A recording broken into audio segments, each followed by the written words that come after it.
The Galactic Council's declaration of war arrived on a Tuesday morning, transmitted through quantum channels to every major Earth communications hub. Ambassador Zethkar of the Vorthak Empire delivered the message with the ceremonial gravity. His species was known for, his 4 eyes blazing with righteous indignation.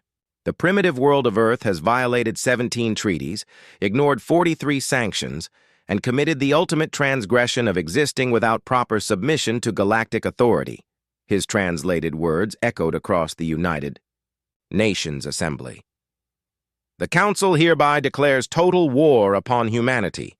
You have 7 solar cycles to surrender unconditionally. The human representatives exchanged glances. Then, inexplicably to the alien observer, several began to smile. Dr. Sarah Chen, Earth's primary xenobiologist, leaned back in her chair and whispered to her colleague, "Finally." The reaction puzzled Zethkar.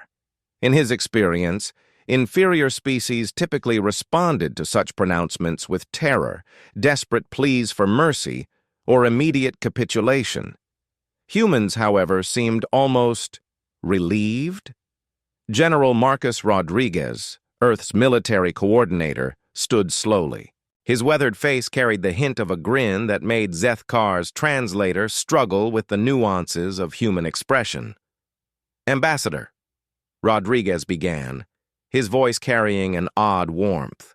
"Thank you for the formal declaration. We appreciate the bureaucratic courtesy.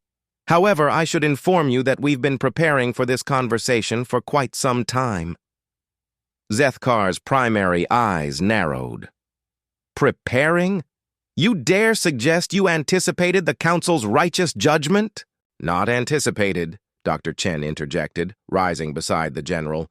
"Hoped for." The admission sent ripples of confusion through the assembled alien delegates. Species after species had fallen before the Council's might. The Korthan hegemony had lasted 3 cycles. The aquatic dominion of Nereid had surrendered after a single orbital bombardment demonstration. Yet these humans spoke as if war was a gift. "You see," Rodriguez continued, gesturing to the holographic display that materialized behind him, "humanity has a rather unique relationship with conflict.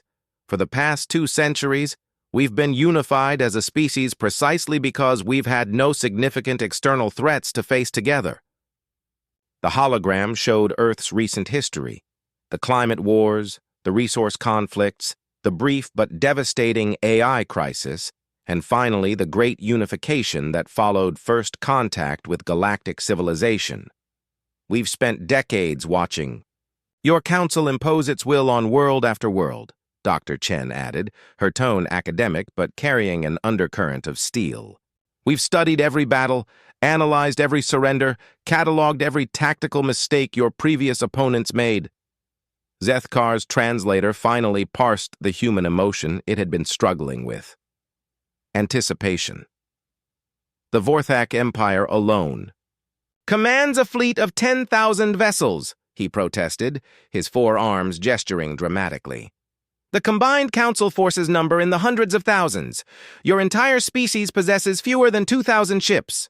Quality over quantity, Rodriguez replied, his grin widening. Tell me, Ambassador, in all your conquests, have you ever faced an enemy that considered warfare a form of entertainment? The question hung in the air like a challenge. Zethkar's species, like most council members, viewed war as a necessary tool of expansion and control. Efficient, calculated, and concluded as quickly as possible to minimize resource expenditure. Dr. Chen activated another holographic display. Human military history spans millennia. We've fought with sticks and stones, swords and shields, gunpowder and steel, atoms and algorithms.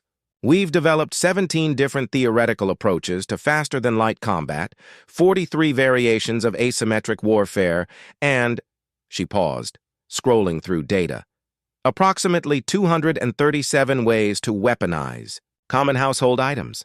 Impossible, Zethkar muttered, but his confidence was wavering.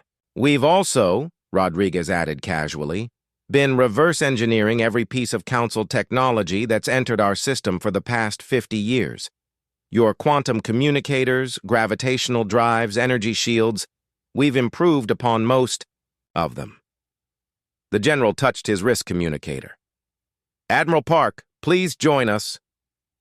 The hologram flickered, revealing a middle-aged woman in a crisp naval uniform standing on what appeared to be a ship's bridge. Behind her, the view screen showed the familiar blue-white marble of Earth, but something was different about the space around it. Admiral Park, Rodriguez announced, please show our guests what we've been building. The view screen behind Admiral Park shifted perspective, revealing a sight that made Zeth-Kar's translator emit a sound of distress.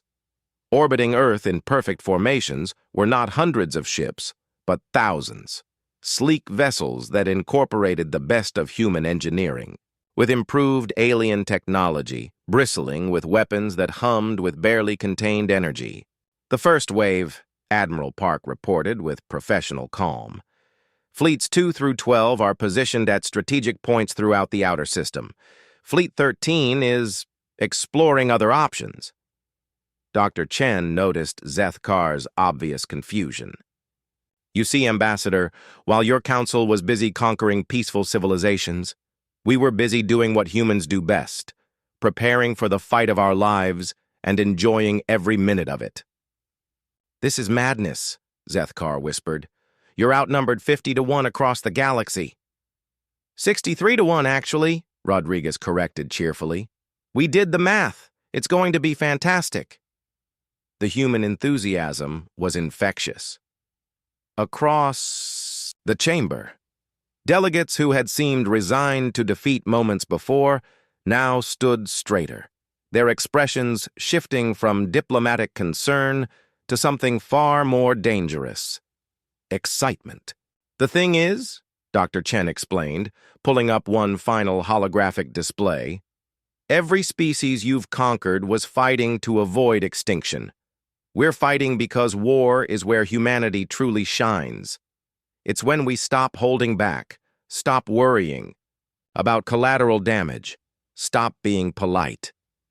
The display showed Earth's industrial complexes, no longer producing consumer goods and luxury items, but retooling for total war production with an efficiency that made Zeth-Kar's species look sluggish by comparison. 7 cycles to surrender? Rodriguez chuckled. Ambassador, we'll give you 3 cycles to reconsider your declaration. After that, he gestured to Admiral Park, who nodded and cut the communication. After that, Dr. Chen finished, you'll discover why every predator species on Earth learned to fear humans, why we've spent our entire evolutionary history turning everything around us into either a tool or a weapon, and why the phrase, humanity's last stand, has never appeared in any of our historical records. Zeth-Kar looked around the chamber, finally understanding the emotion he'd been witnessing. These humans weren't afraid of galactic war. They were hungry for it.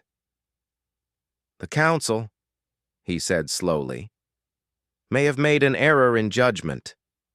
Oh, absolutely, Rodriguez agreed, his grin now resembling something that would have been perfectly at home on an ancient battlefield. But don't worry, Ambassador.